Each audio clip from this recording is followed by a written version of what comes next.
Hello and welcome to today's webinar on hosting a grief camp for children. I'm David. I'm the customer experience representative of Augsburg Fortress Publishers, and I'm excited to be joined by the authors of the grief camp curriculum, Pastor Amanda Floy and Jody DeCam Valentine. Together, they have created a 3-day experience designed to help churches and communities provide support for grieving children. Thank you both for being here and just participating in this moment with us. Before we dive in, would each of you take a little time to introduce yourselves and maybe also what inspired you regarding this project? Absolutely. Thank you, David. I'm Pastor Amanda Floy. I am an ELCA Lutheran pastor serving in Owatonna, Minnesota. And my ministry here has always been centered on pastoral care. And for years, I've worked on adult grief groups. But then working with Jody, what became very clear to us was that children were often left out of these spaces. Grief doesn't just affect adults, it profoundly impacts children as well. And that is when Jody and I started to dream about what we could offer for grieving children, what could be meaningful for them. I'm Jody DeCam Valentine, and I have been a teacher, elementary teacher in this district for 30 plus years. And I have seen a lot of children go through grief journeys.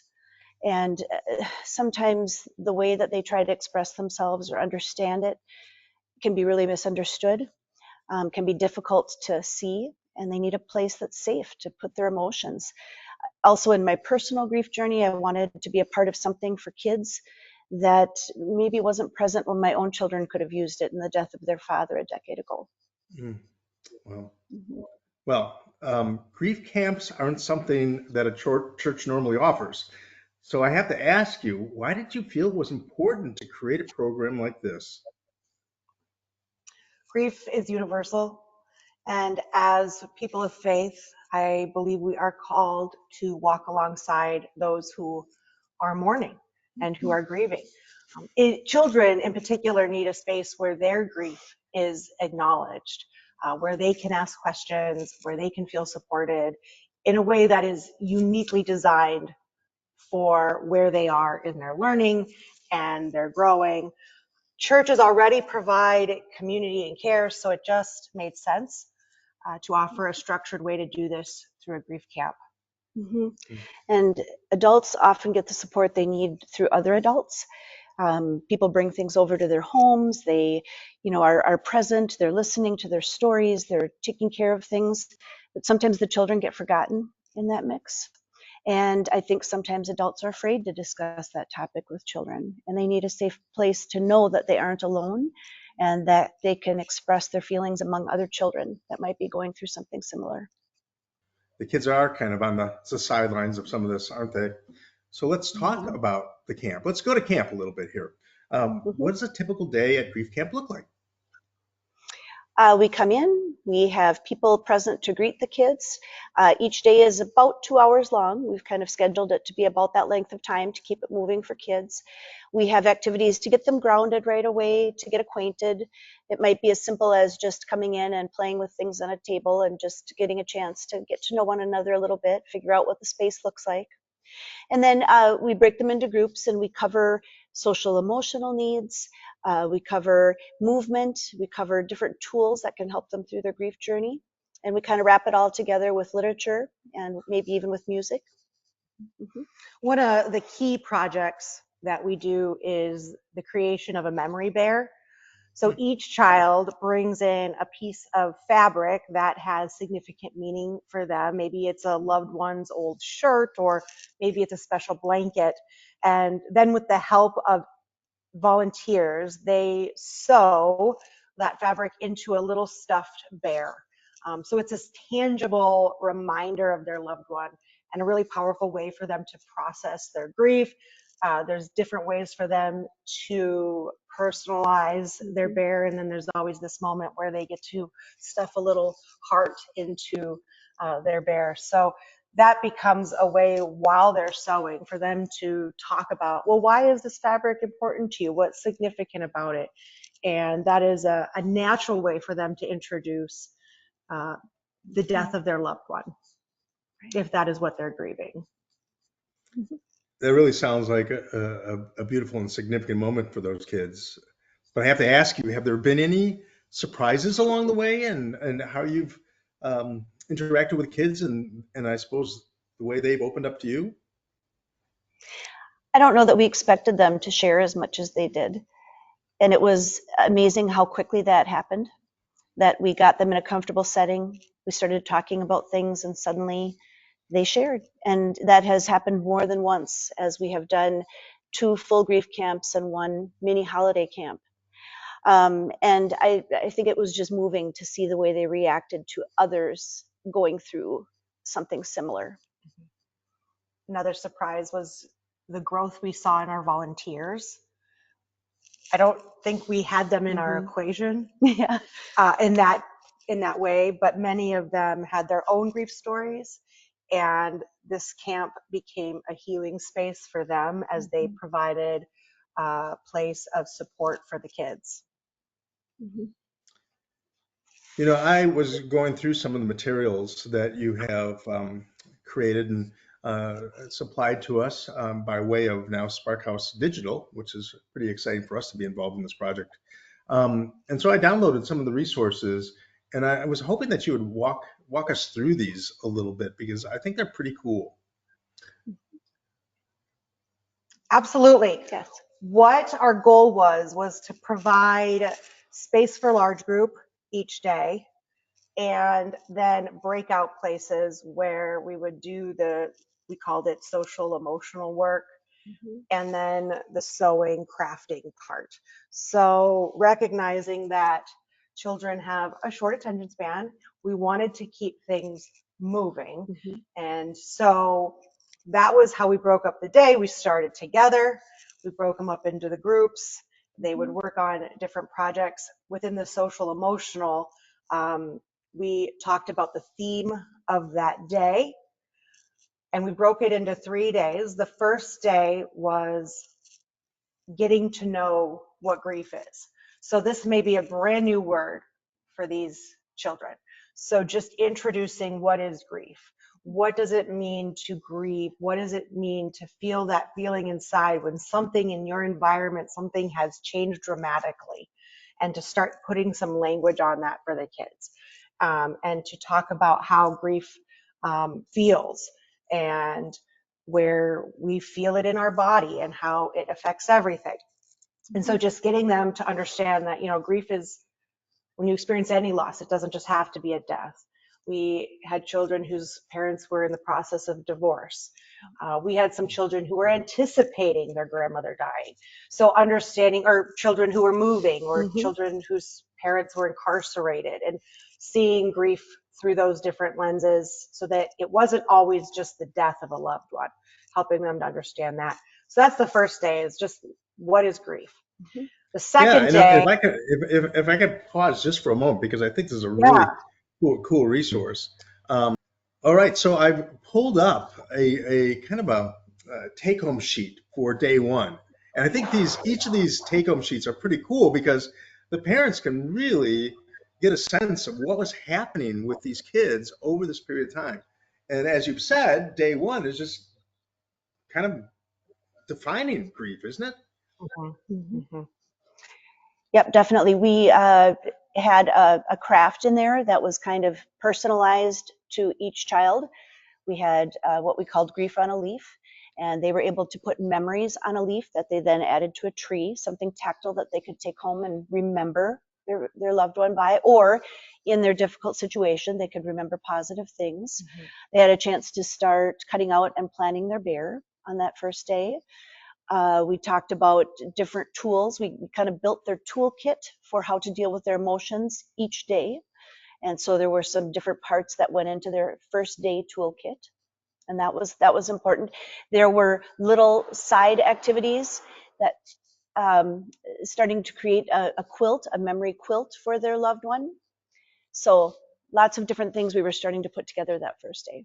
You mentioned kind of processing grief in their bodies, and uh, you had this really great graphic that's part of the grief camp that I thought, man, this is really interesting because you're kind of going all over the body here, aren't you?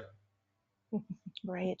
They don't always understand what's happening to them. I've seen that in elementary kids for a long time, and it often comes out in ways we don't understand. And so for them to kind of process what's going on in their body helps. And then we take it a step further the following day when we do an activity that helps them identify certain emotions and put a color to it so they can understand why their body might feel so different with all of those mixed emotions in it. I actually think There- adults would benefit from this illustration as Yes. well, and understanding why when we grieve, everything feels out of sorts and we're achy, headaches, trouble sleeping, all of those things manifest, and sometimes we dismiss them as something else, but it's all part of grief. It's all part of the process. We keep them busy the entire time. It's about a 2-hour time frame.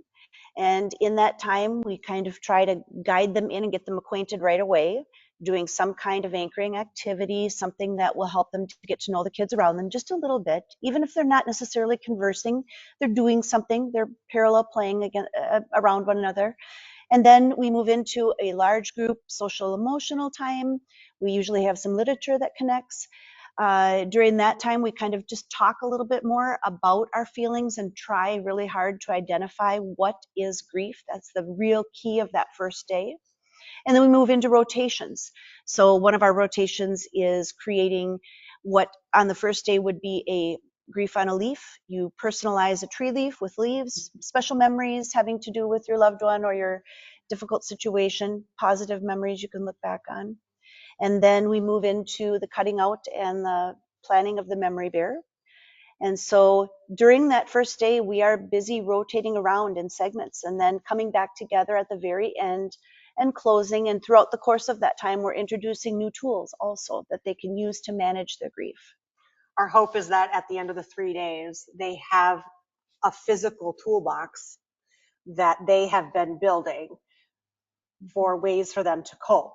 So on that first day, we've introduced some movement and some breathing exercises, very simple. I mean, one is called dandelion breathing, one is, balloon breathing, just helping them to know that they always have their breath with them. And we give them bubbles as a reminder of that. Yeah. Little things to remind them of those tools. And we start to build that toolbox Yes. on that first That's day. really cool.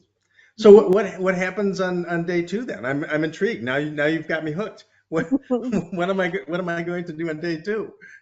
Well, one of the first things that happens on that day is when we start the day the same. They kind of come together. They greet one another again. We do have the ability to have a therapy dog here, and that has been beautiful because some of those mornings, that's one of their first stops, just needing a hug.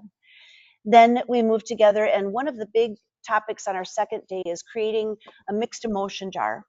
And we have all different color pom-poms that we spread out in front of them. We help them identify feelings with a color. We talk about it. We have them put as much of that color as they happen to be feeling that day of that particular feeling. And when they're finished with a wide variety of feelings, they've got a jar with multicolored little pom-poms in there. And it hopefully is a good visual to understand why you sometimes feel jumbled up. You've got mixed emotions. It's a lot of things to put together and a lot of feelings to manage. So that's the big key social emotional activity for that day. Mm-hmm. That day, they also continue to work on their bear. That's probably the hardest day because they are working one-on-one at a sewing machine, which for a lot of these children is the first time that they've been introduced to a sewing machine. And so that's a big deal.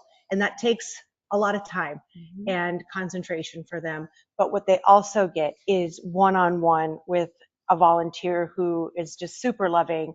And in that one-on-one attention, there's time for not only skill learning of sewing, but conversation. Those natural conversations that don't feel contrived, because as you work alongside of each other, it flows more naturally than when you're face to face with someone. So the conversation is more natural and puts the kids at ease. Right. And then we also play a gratitude game on that day. And it's a lot of fun. It's multicolored sticks and it has a color guide to it. And for example, when they take out a certain color stick, they're going to say a toy they're grateful for. They're going to say a person they're grateful for, depending on what color it matches. And then there's a wild card in there. So they get one-on-one attention. We've been lucky enough to have enough adults who have agreed to sign up and do this with us. And so they can play that game and just start thinking about, what are you grateful for? What are you grateful that you have in your life on the really hard days? And one of the reasons too we send home these papers or these summaries, we want parents and families and grandparents to know what we're talking about. It's a really sensitive topic. We want them to know what this is and what this is not. This isn't counseling. Right. This is not that. But we also want them to know that maybe their kids are going to come home a little emotionally tired. Maybe they're going to be maybe they're going to want to share, maybe they're not going to want to share, just to give them a heads up of what their kids might be feeling. But also, since we are talking about something really sensitive, we want to give the families as much information as possible so that they can step into conversations later, or they can say, I understand you played a gratitude game. Can we play it as a family? And it can introduce the stories that way, or it could introduce the daily activities that way. We all know that sometimes when you say to your child, well, what'd you do today? I don't know. You know, that first, I don't remember. Yeah. But then as you engage them in different ways, oh, today we did this, and it becomes more natural. Well, let's take a look at day 3, shall we? So if I've been in day 3 of grief camp for kids, what will I have experienced along the way? Well, by that day, the kids will have gained most of their tools, and they will be really talking about how and when to use them. We give them a little ring of care cards, and those care cards are to remind them of the different feelings they could be feeling at any given time and what they could be doing without any tool at all. Maybe it's go for a walk, maybe it's take a nap, maybe it's watch a silly show. There are all kinds of suggestions on there when they can't manage what they're feeling that they can go to and get an idea for. And on that last day, we kind of bring them all together for their greeting activity. We put out a great big slab of butcher paper and we let them just finger paint and just move around something tactile, paint their feelings.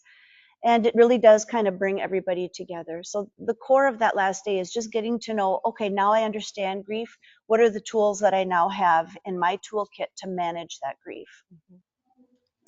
So on that last day, as they're getting to know their tools, we want the children to have put together their own plans. We want them to have an active part in their healing as well, and to embolden them to know that they're capable and they have the support systems that they need. And so we help them identify that. So we have an activity on that last day called My Chain of Support, which is, if you want to pull that up on the I screen. can pull that up. How about that? So what they do is they create these strips of paper. Who are they going to go to when they need to talk? Who's that safe adult for them? Who's that person that they can cry with? You know, who are they going to go to, or what are they going to do when they're bored, or when they want to play, when they want to relax? So they are starting to think through this on their own. We're not telling them who to put down. They're thinking of those people, those safe adults in their life that they can rely on for this. Then they write them on the strip and then cut them out and create this change. So what they see is a physical reminder of this chain of support that they have in their lives. The more I listen to this, the more I wonder about challenges. And I'm going to ask you maybe a tougher question. What are some of the challenges that you've encountered when it comes to running the camp? How did you overcome these challenges? I'm really curious about that as well. We were fortunate enough to get past the challenge of having enough volunteers because we had an eager group really ready to help us with that. But I think some of the challenges were just in you are getting kids together for the first time, and you don't know their story, you don't know kind of what they're feeling that day. And there are some that can have a bit of a moment where they just don't want to participate, or they might struggle a little bit. So that was one of the challenges. And I think you have to be able to figure out how you're going to deal with that. You have to think that through ahead of time. We were lucky enough to have not only both of us, but to have a lot of good volunteers who were willing to take a child for a walk, or willing to walk them over to the therapy dog. Or, we simply just pulled a child over in our lap and just kind of, had them participate that way. But that was maybe something we had to kind of think through ahead of time, and we were glad we did, because there were a couple of occurrences of that. One of the other challenges was just to ensure that our volunteers were comfortable talking about grief with children. Mm-hmm. We did do training sessions, and we were very picky with our volunteers. We made sure that we picked volunteers that had a strong heart for working with children, but also that had their own grief stories, but were in a place within their grief story where they were able to step out of their own grief to help someone else, but knew the value of grief support. Jody and I have been running an adult grief support group for a very long time, and we drew from that group for people that we had been working with for many years. And we trusted them, and we trust that they could separate their own grief from the child's grief in order to be able to support them, but also recognize the value of those conversations. And we did do a training. We practiced using clear, honest language about death. One of the things we really want to emphasize with our volunteers is we don't use any euphemisms for death. We're very clear that if it is a death that the child is experiencing, that we use the word death. We never use the word pass away or expire or lost. We are very clear. We call a death a death. Wow. So how did you handle those moments when you're being so forthright? Sounds like kids can become overwhelmed, can't they? Or just emotional to the point They where can. okay. Yeah, they can, So, but I think having that support there immediately shows them that they're not alone. And as leaders of the camp, we kind of get a feel for our group the first day, and we kind of revise or plan accordingly from there. We kind of get a feel ahead of time. They submit what their story is, why they're joining us, and that helps a little bit for us to be able to ask the right questions and be prepared. But we certainly don't go into it having all the answers ahead of time. We have to be prepared for the unexpected, and we have to also be prepared that kids might show a variety of different emotions, and we just have to kind of work with that as it appears. We did have the benefit, the woman who comes with the therapy dog, she is a counselor. And so her only job is to float, really. She is just there with the therapy dog to float. So if someone is having a hard moment that they need to express some big emotions and they need a break, they just need a break from the activity, we just say, you want to go just spend some time petting the dog? And there's a counselor there that can also talk with them. The goal is just to provide them a safe and loving space where kids can feel seen and heard, and where they're told that all of their emotions are welcome. That, we do have a culture that tells us that anger sometimes, oh, don't get angry. Oh, don't be sad. And that's not helpful, because if that's what you're feeling, then you should have the space to feel that. And so that's what we give our children. And we tell our volunteers that we don't expect them to have all the answers, because it's impossible. But just listening and being present is the best thing that we can do.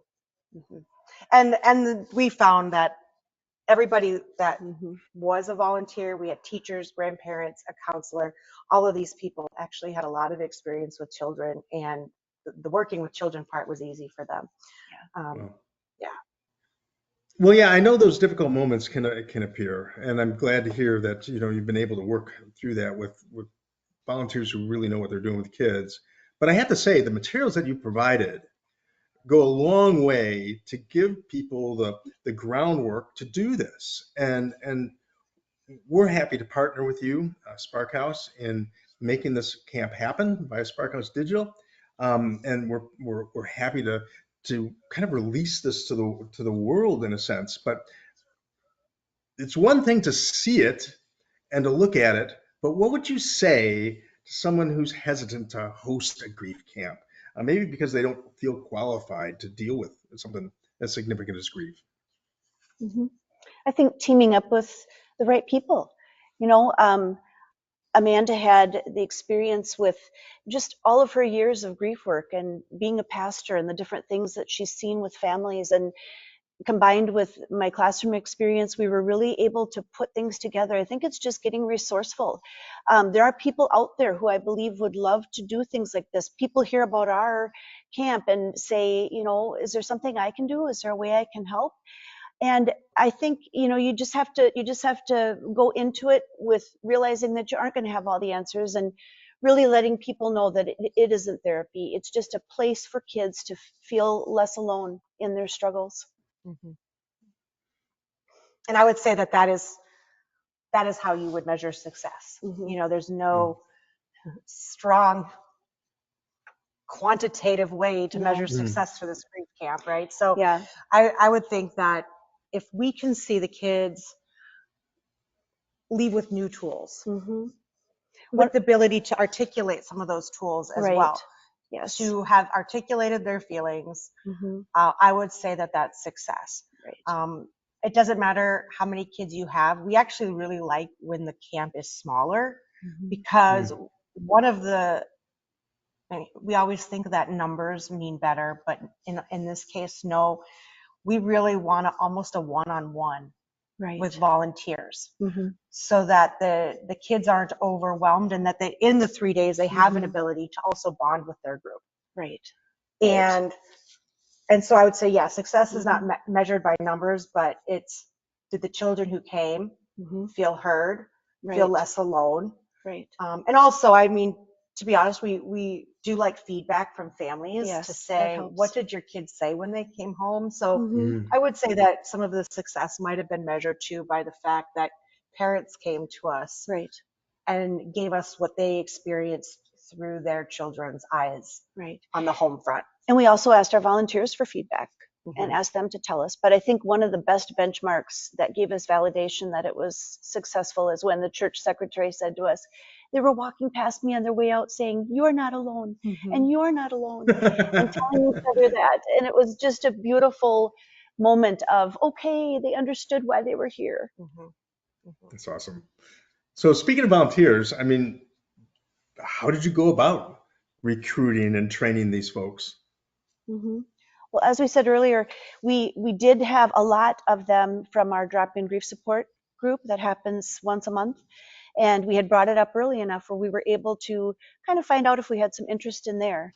And again, many people did and had a good connection to kids, whether it was through their job or just being a grandparent or whatever it might be, and they were willing to come and be a part of it. So we found a lot of our volunteers through that, and we discussed what a continuous healing platform that is for them to come and work with kids who are grieving, and Well, they were very willing to do it. Mhm. well, And we went through the typical safety precautions. Everyone has a background check. Mhm. ah, And within the training, we had those conversations about safety as priority. Every volunteer, besides having a background check, we had to make sure, there's always 2 adults present with a child. All of those things are put into practice as well. Mhm. Um, And then we also offered just questions, conversation starters for kids, in case they would reach a moment where they just weren't sure what to ask or what to talk about. oh, what a great. That's a nice little safety net to have, isn't it? If you're a Mhm. volunteer and you're with a kid and you're having a moment of now what? What now? Yeah. Mhm. Wow. Well, okay. So you convinced me. I want to do the camp, right? I want to do camp. Um, but I don't know what kind of setting to do the camp in. I mean, do you have any suggestions about, you know, how to do the camp? this camp it can work anywhere. Mm-hmm. We are based in a church because I work at a church, and we are grounded in faith. This particular camp could work without a faith component if a community or a school or a hospital wanted to do it, and they wanted it to be more secular. It's absolutely flexible in that way. I think that anytime you have kids, you have an opportunity. Mm-hmm. Absolutely. And if a church has limited resources, like it's a small congregation, partnering. Mm-hmm. All of the relationships we had for this really came out of partners that we had. And since then, other churches and other communities said, we want to do this too. Can you help us get it jump started? Absolutely. Yeah, we can help you get it jump started. We recognize you just need a couple rooms, right? You don't even need that much space. Right. And financially, we were able to do it through a couple of grants. Yeah. It's not an expensive program either. I think when I put the numbers to it, and this is just what we did based off of the materials we needed. Right. First, we had the church space. Mm-hmm. We had some donated materials from quilters who want to give us some of those materials. We got a Thriving grant. We got a grant from the Synod. In total, our very first camp cost us $515. The second camp cost us $280 because some of those first things we purchased we could use again. Right. So, and all of that was covered by, you get a Thriving grant for $250. It really goes a long way for this particular camp. So it's not expensive. It doesn't have to at be. all. And if you look at the list of supplies for even the crafts needed ahead of time, you could get donations for those. Right. You could get donations. You could modify them slightly. This toolbox doesn't have to be anything fancy. It can easily be a tool bag or something modified so that it's a little bit more economical. Yeah. Mm-hmm. Well, I think it's really interesting what you said, Pastor Floyd, that this could be done in hospitals, it could be done in schools, it could be done in community centers, and maybe boys and girls clubs or something of that nature. Right. Now I'm wondering, does it have to be done in a 3-day setting, or have you played around with that at all? Well, we did modify one at holiday time. We were able to condense this 3-day camp into a shorter session and make it into one. We had to really pick and choose what we were going to do. Obviously, the bear was a little bit unattainable without the sewers and, taking things step by step. But I think you certainly could. In that particular camp, we had them make something that was more of a holiday theme. And so it can be condensed, it can be lengthened. I think you can do it in any way that you choose, as long as you have the materials you need and some of the people to support. And I think our plan was to condense it to 3 days, just based on the emotion of the children. I think sometimes a heavy topic, even if you are given the tools to deal with it or you are discussing it in depth, might just be a lot for a child to go much beyond those 3 days. Well, speaking of beyond the 3 days, I've got to ask. Sorry, what happens beyond the 3 days? I mean, do you support the families, the parents at all beyond the 3 days? Well, on the letters that we give them, we do tell them all of the books we've used or the stories. We do tell them, conversation topics like Amanda mentioned earlier. And so we certainly offer it. And I think they know that Trinity here in Otana is a source of support.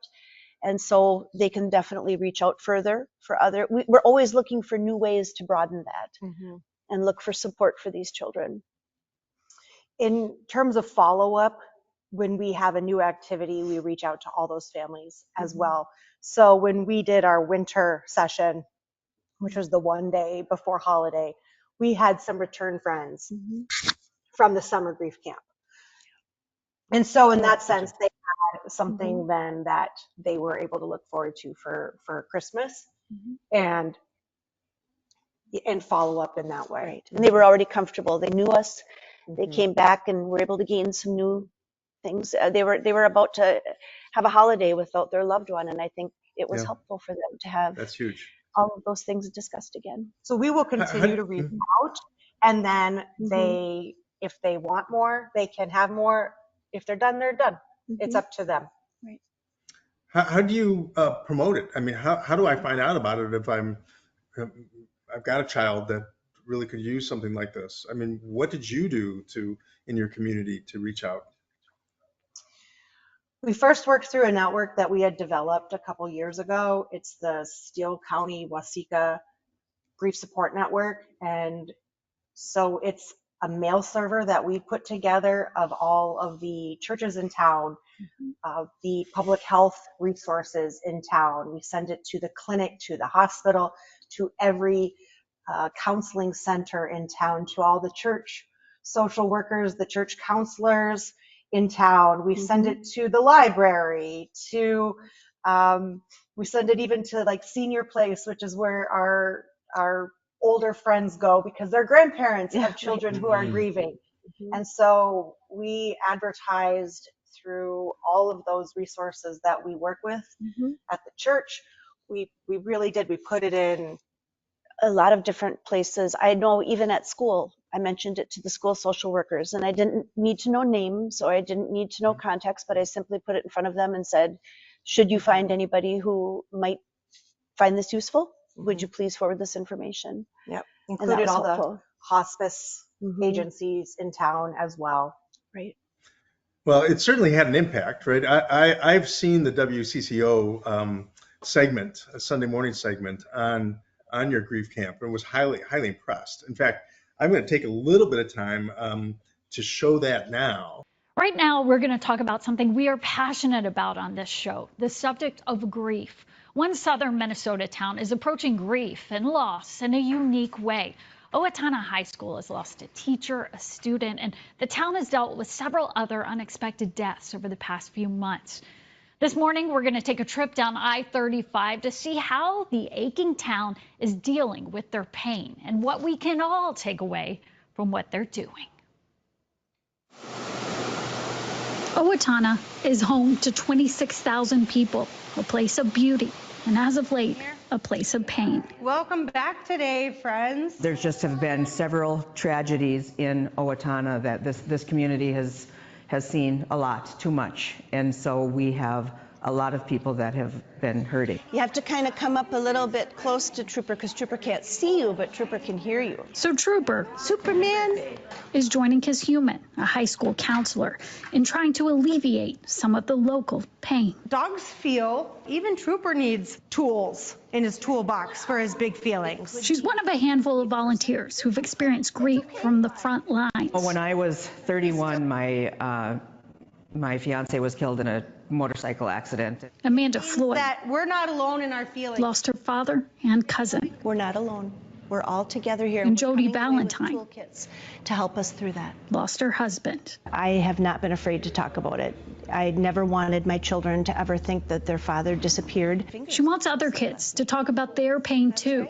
So she partnered with Amanda, a pastor at Trinity Lutheran, to start the grief conversation at the beginning with Owatonna's youngest residents. Kids are a lot of times left out of conversations around death and dying, or we get really nervous talking about grief with kids. So that's why they started a summer grief camp. We're all here because something important to us has changed, or something important to us is gone.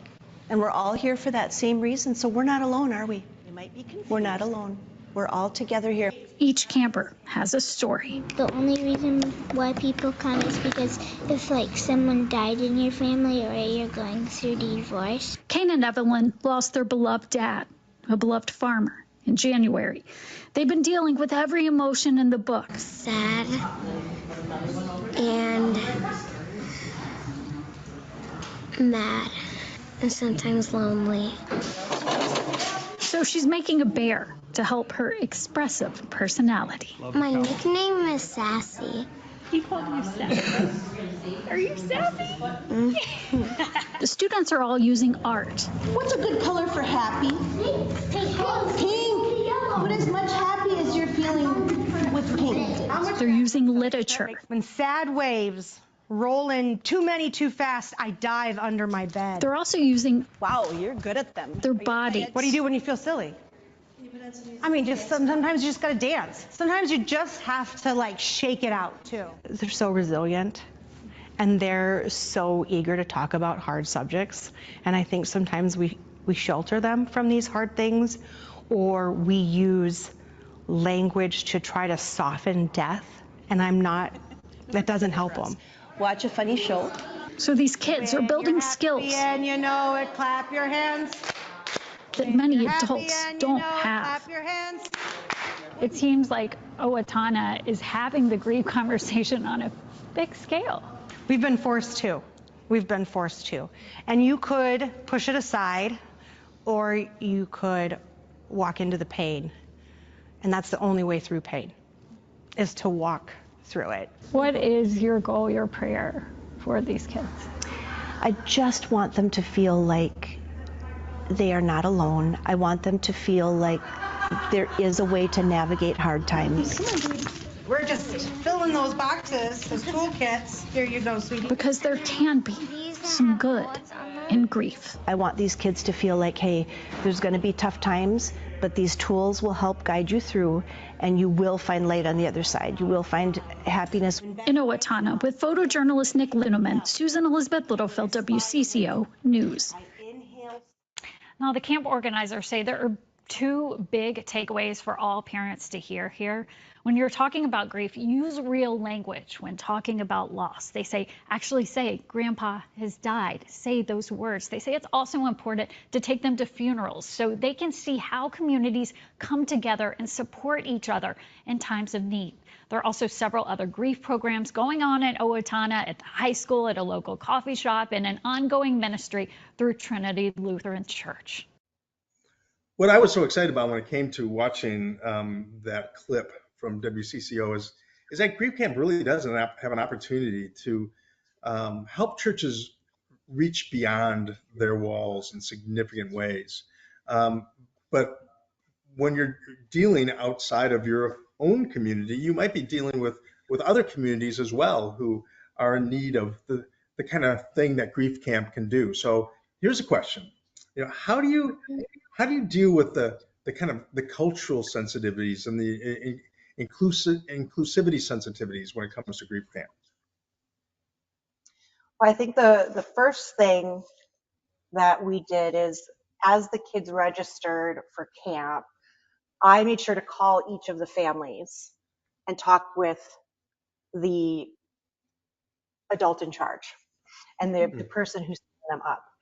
And doing this, get a sense of where that family is coming from, to hear the grief story from the adult's perspective, and to ask the adult what is their hope for their child.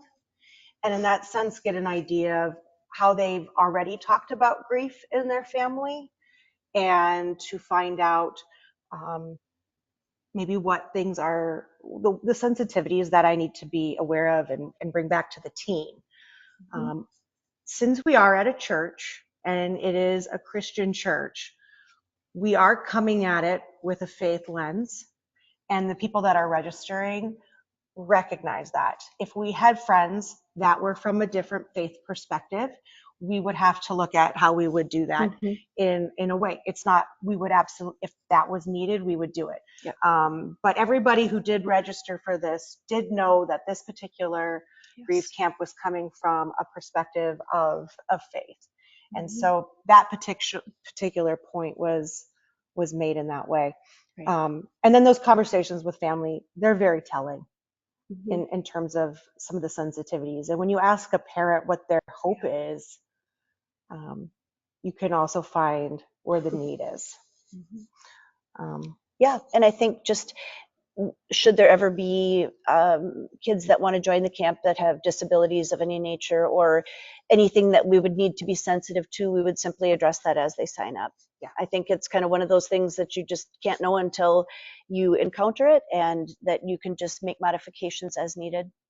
We made sure everybody was comfortable in the phone calls home. I made sure to tell every family that there is a therapy dog, and to understand those types of allergies. But also, I didn't want a child to have a fear. I mean, if we had a child that had a profound fear of dogs, we'd have to Yeah. re-examine having that therapy done. Mhm. So those types of things are Right. we addressed right away in the beginning. Mhm. And as we explore how people understand death too, we let the children take the lead on that conversation. We never prescribe to them a theology of death. We are allowing them to talk with us about how they understand that. And part of that is for them to navigate. So some families do have different beliefs about what happens after death. So we focus on creating a space for the children to share their perspective rather than for us to be prescriptive into what they should or should not Right, believe. right. Mhm. Well, it sounds to me that there's a lot of opportunity for Grief Camp to reach families that are far beyond the Mhm. realm of a local church, and to really touch them with something that their kids need in those moments, Right. and sometimes may Our not even be main aware. Yes, our main purpose is just to help these kids understand what they're feeling Mhm. and to realize that that's okay, that's normal. It's something that everybody's probably going to go through when they experience some kind of grief or loss, and that it's okay to have these feelings, and we're simply here to offer you some tools to work with those, and that's pretty universal. Mhm. That's great. Well, I know it's pretty exciting for us to be partnering with you in Grief Camp. And I was wondering if you had any other ways that you're planning on expanding this program. Any other thoughts about what's next for Grief Camp? Well, we have had a request for something to happen at the middle school level, so we have tossed around some ideas for that. We did kind of dabble a little bit in some support at the high school level last summer, just trying to find ways to get kids of all ages to know that there's something out here for them, and people who aren't afraid to talk about what they might be going through. Mhm. Mhm.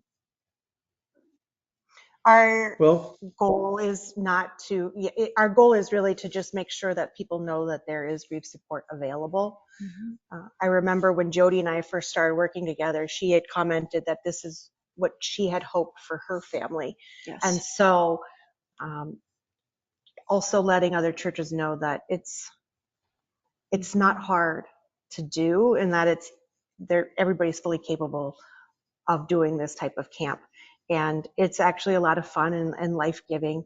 It's a really great way to, I think, for any church or any group to reach out to their community, because every single community needs this. Yes. There is not a community globally that doesn't have grief, and that people aren't experiencing it. And so it is for everyone. Mhm. And Yeah, and if it's something you want to do in your community, start out small. mhm. Start with well, I was the just going to basics. ask you if Yep. I'm looking at this Grief Camp and I'm saying I'm all in, but I'm a Mhm. little, you said start Yep. small.